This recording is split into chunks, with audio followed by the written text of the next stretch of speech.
Do you remember the first game you played? For me, it was Ocarina of Time. Despite being very young, I can still remember the Eureka-like feeling of first being handed the controls. Happy memories, right? Now, can you remember the first time a game truly unsettled you? No, I'm not talking scared you, but truly made you feel uncomfortable.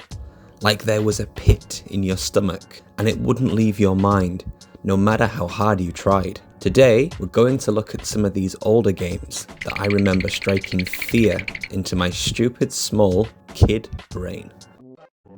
I'm sure a few of you are familiar with this game. It is often cited when discussing nostalgic PS1 games.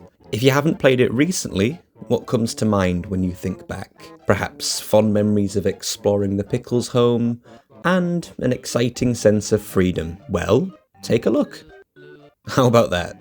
Isn't that just lovely? The game had some of the most nightmarish sprites and early 3D work from my personal memory. But even more than that, some of these levels can be described as liminal spaces. The majority of this game takes place in the house, during the day that is. You approach certain items or characters to start missions. One such mission was called Let There Be Light. This plunges the house into the dead of night, with ghosts appearing around every corner.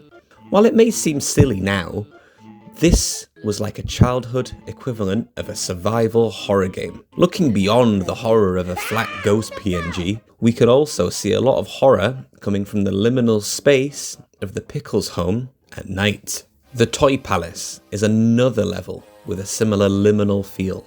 This sees you lost in a toy store, trying to avoid all manner of strange and creepy toys. This is completely devoid of people, almost as if the store were closed.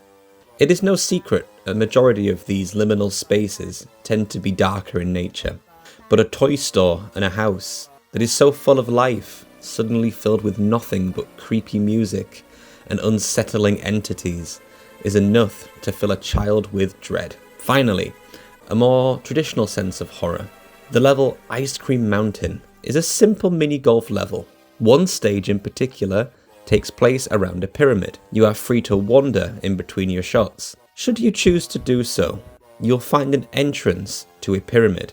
Navigate the dark labyrinth halls, and you will eventually stumble upon this horrifying sight. Next, a game that is most fondly remembered for one character specifically. This game was a huge part of my childhood. Having no memory card, this was the one that I would replay as far as I could ad nauseum. Despite such a repetitive cycle of gameplay, this game always gave me such an unnerving sense of dread. The corridors sound bustling with life. You can hear students talking away and the wind howling through the spacious Hogwarts corridors. But where is everyone? You only see a small handful of NPCs, the vast majority of which are essential. One scene in particular that made my skin crawl was this one.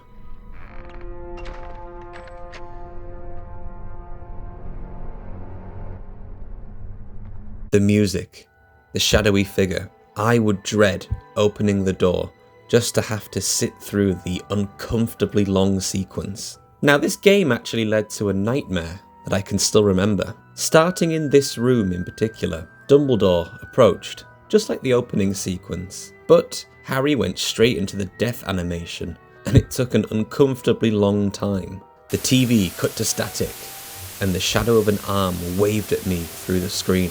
It must have had an effect, considering I still remember it vividly decades later.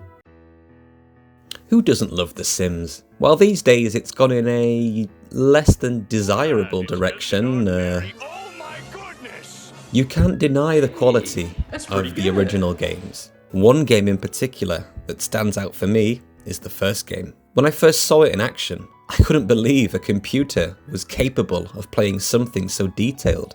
Anyway, I don't need to tell you, the vibe of this game is off-putting, bizarre, and almost uncanny at times. After watching this game for a while, night came.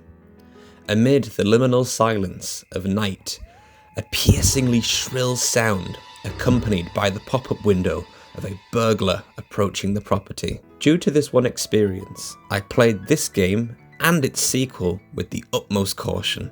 Surprisingly, I was lucky enough to never be faced with this again. I wonder if I'll be as lucky with the Legacy editions. The first Tomb Raider really showed us what 3D gaming was capable of, but I'm going to focus on the second game, specifically the mansion section. Winston, the butler, would follow you relentlessly with his dead eyes and hunched over expression. Luckily, we all know where to put him. So these were just a few examples that I could think of. Remember, this is based upon my own experiences, so no doubt I missed a ton of other great examples. If you have any, please let me know in the comments.